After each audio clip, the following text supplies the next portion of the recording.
Olá pessoal, nós vamos começar a aula 1 sobre derivadas.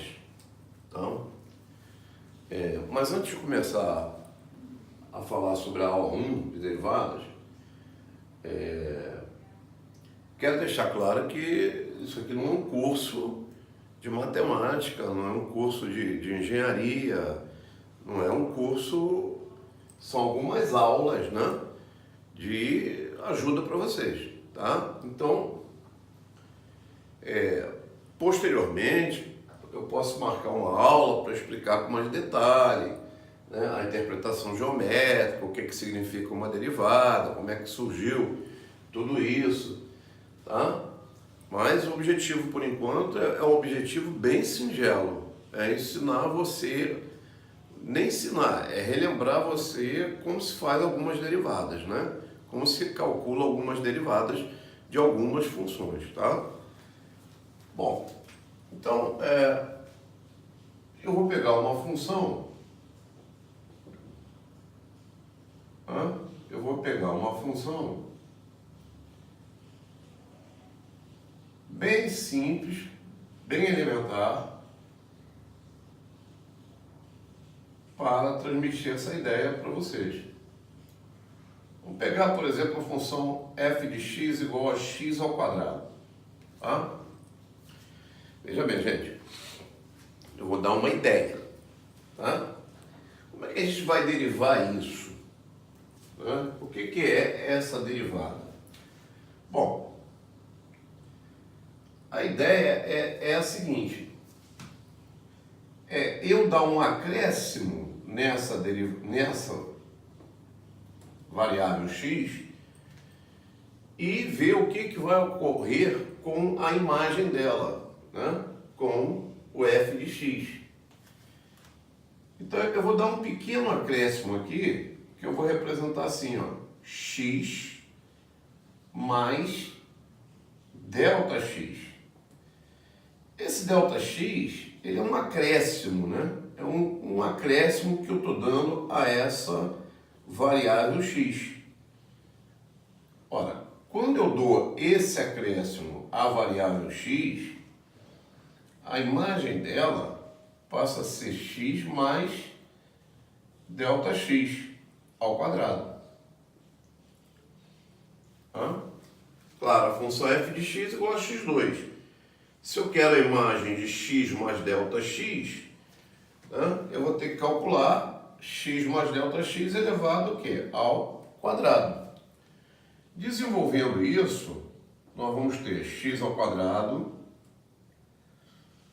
quadrado primeiro, mais duas vezes o primeiro x pelo delta x,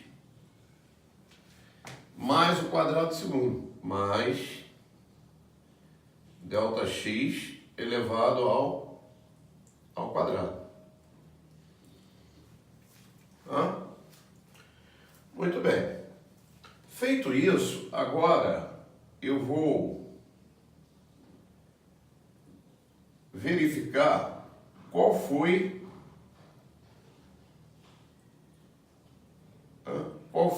a diferença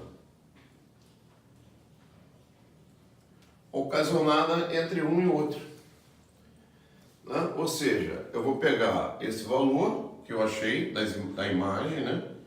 Após o acréscimo, x mais 2x delta x, mais delta x elevado ao quadrado, e vou tirar o x ao quadrado. Isso vai fazer com que eu anule o x2 com menos x2, e aí eu obtenho isso aqui, ó, 2x delta x mais delta x ao quadrado. Bom, agora nós vamos fazer exatamente a comparação entre essa variação do f das imagens e a variação do x. Eu tinha esse x, passei a ter esse. Então a variação foi esse menos esse. Vai dar delta x. Logo, eu vou ter aqui o quê? 2x, delta x, mais delta x ao quadrado. Aqui é delta x elevado ao quadrado.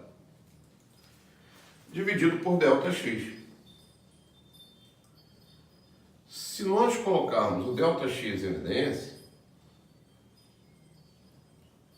nós vamos ter 2x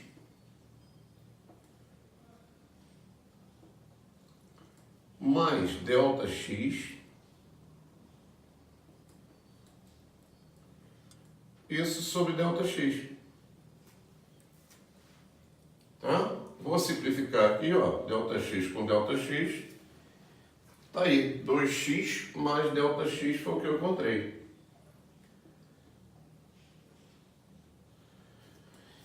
E o nosso quarto e último passo. A derivada dessa função, que a gente vai representar assim, ó, f' de x, ela vai ser exatamente o limite desse f de x mais delta x menos f de x sobre delta x quando delta x tende para quem? Para zero. Então, repara, a derivada nada mais é do que um limite, né? A derivada nada mais é do que um limite. Então, você vai ter 2x, vai ser o limite de 2x mais delta x, quando delta x tende para quem? Quando delta x tende para zero. Mas se delta_x tende para zero, essa função tende para quem? Para 2x. Tá? Então está aí feita a primeira derivada. A derivada da função f de x igual a x2, ela é quem? Ela é 2x. Bom, várias coisas a gente pode perceber aqui e mais tarde falar, né? A interpretação geométrica disso seria a posição que a reta secante ela toma quando você faz, né, uma variação no coeficiente, na posição da reta. Ela toma uma posição limite de reta tangente. Tá? Isso seria uma interpretação geométrica que a gente pode ver mais tarde, com mais calma. Tá? Também podemos dar uma interpretação para a derivada como sendo uma taxa de variação, foi o que nós fizemos aqui. Uma taxa de variação instantânea, quando você faz o ΔX tender para zero. Né? Então tem uma interpretação física para a derivada também. Tá? A derivada, na verdade, é uma velocidade instantânea. Tá? Bom, esse primeiro exemplo, ele mostra para você, né, o quanto pode ser trabalhoso nós calcularmos uma derivada. Todas as regrinhas de derivada, quase todas, elas surgem desse espaço que nós demos aqui. Tá? Então, peguei uma função, dei um acréscimo na variável, fiz a variação entre esses acréscimos, achei a taxa de variação entre o y e o x e tomei o limite quando esse ΔX tende para zero. Né? Ou seja, quando esse ΔX se torne tão pequeno quanto a gente deseja. Tá? Muito bem. Então, eu espero que a primeira aula, aula 1, né, tenha sido satisfatória, dando uma ideia para você, né, de uma primeira derivada. quando se calcula uma derivada, na verdade está se achando um limite. É bem verdade que nem sempre a gente vai fazer isso aqui, ou melhor, quase nunca vamos fazer isso, tá bom? Então, um abraço, gente, até a próxima.